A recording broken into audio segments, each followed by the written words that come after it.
مس کو اپنی جانب متوجہ پا کر وہ سیٹ سے کھڑا ہوا۔ طلبہ بھی اپنا کام چھوڑ کر اس کی جانب دیکھنے لگے۔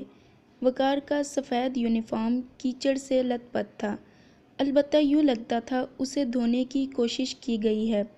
جبھی سفید شرٹ اور پینٹ کے ساتھ ساتھ سیاہ جوتے اور سفید جرابیں بھی گیلی تھیں۔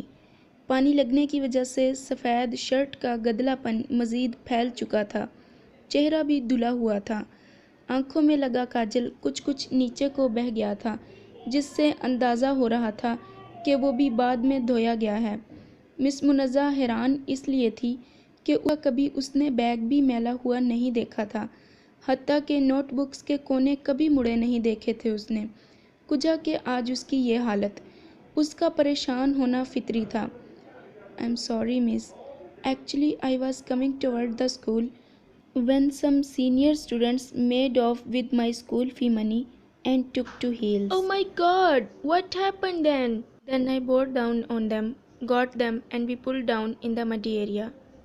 وہ جتنی معصومیت اور روانی سے انگریزی کے الفاظ بول رہا تھا، مس منزہ کو اچھے سے معلوم تھا کہ اس کی والدہ نے بیٹے کو دینی اور دینوی تعلیم ساتھ ساتھ دی تھی۔ دین اسے اس کی کہانی سن کر فکر ہو رہی تھی۔ وہ جانتی تھی کہ وقار جھوٹ نہیں بولتا۔ Then I punched, received my money and came back to school. اس نے معصومیت سے اپنی بہادری کے قصے کا اختتام کیا۔ You're such a brave boy. Let's tell to the principal so that she will punish them. مس نے پیشکش کی۔ No, miss. I have given enough punishment now. There is no need to punish them more. مس منزہ اسے دیکھتی ہی رہ گئی تھی۔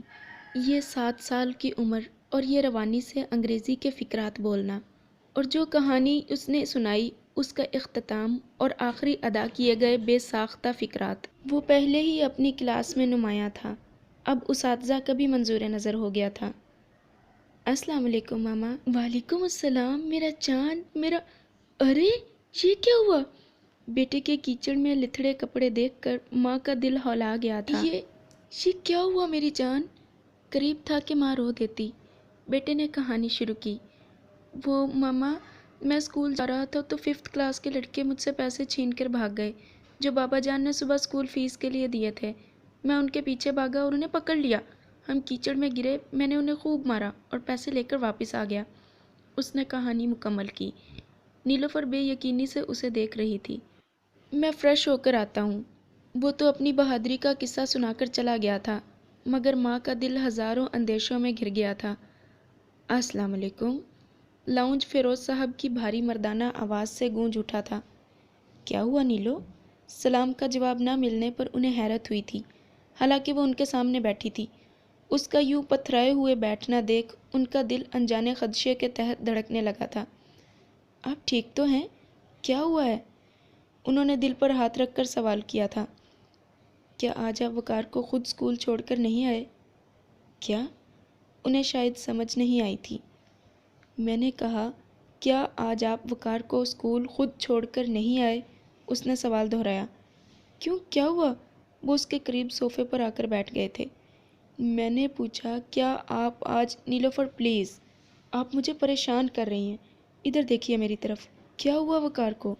انہوں نے اس کا رخ اپنی جانب موڑا تھا، جو بے حس و حرکت بیٹھی تھی اور سامنے کسی غیر مرئی نقطے کو گھور رہی تھی۔ انہوں نے شانوں سے پکڑ کر اس کا رخ اپنی جانب موڑا تھا۔ وہ خود ہی چلا جاتا ہے، اور آج میں فیکٹری سے کچھ لیٹ بھی تھا تو کیا فیروز صاحب، اتنے زیادہ پیسے بچے کو تھما کر آپ اسے اکیلے کیسے جانے دے سکتے ہیں؟ کیوں، کیا پیسے گرا لیے اس نے؟ انہیں ایک گنا اطمینان ہوا تھا۔ نیلوفر نے وقار کا سنایا تمام قصہ انہیں کہہ سنایا تھا۔ تو اس میں پریشانی کی کیا بات ہے پگلو، یہ تو خوشی کی بات ہے، انہوں نے مسکراتے ہوئے کہا۔ نیلوفر نے انہیں اچنبھے سے دیکھا۔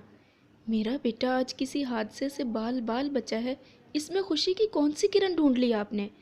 حد کرتی ہو یار، آج ہمارے بیٹے نے ایک بڑا سبق سیکھا ہے کہ دنیا کا مقابلہ کیسے کرنا ہے، اور دیکھو وہ جیت کر آیا ہے۔ انہوں نے تسلی دینے کے سے انداز میں اس کے کندھے تھام کر کہا تھا۔ میں تو یہ سوچ کر مری جا رہی ہوں فیروز صاحب کہ اگر آج میرے لال کو کچھ ہو جاتا تو… وہ رونے لگی تھی۔ نیلوفر پلیز، انہوں نے اس کے آنسو پونچھتے ہوئے ٹوکا۔ کم آن نیلو، ہمارا بیٹا بڑا ہو گیا. اسے کیا 7 سال کا بچہ اتنا بڑا ہو جاتا ہے فیروز صاحب کہ اسے اس کے حال پر چھوڑ دیا جائے؟ اس نے ان کی بات کاٹتے ہوئے نم آنکھوں سے دیکھ کر پوچھا تھا. نہیں نیلو، ہر 7 سالہ بچہ نہیں. یہ نور علی کا پوتا ہے. اسے اب اپنے پلو سے نہ باندھیے نیلو. اسے آزاد کر دیجیے، اپنے پروں پر اڑنے دیجیے اسے. پھر دیکھیے گا، آپ کو میرا فیصلہ غلط نہیں لگے گا. لیکن کم آن نیلو، مان لیجیے کہ آپ کا بیٹا بڑا ہو گیا ہے، نڈر ہو گیا ہے. انہوں نے اسے اپنے مضبوط حصار میں لیتے ہوئے تسلی آمیز انداز میں کہا تھا. السلام علیکم بابا، آپ آ گئے. بابا جان، آپ کو پتہ ہے آج مس نے میری بہت تعریف کی، مجھے بریوو کہا. اور ماما، آپ رو کیوں رہی ہیں؟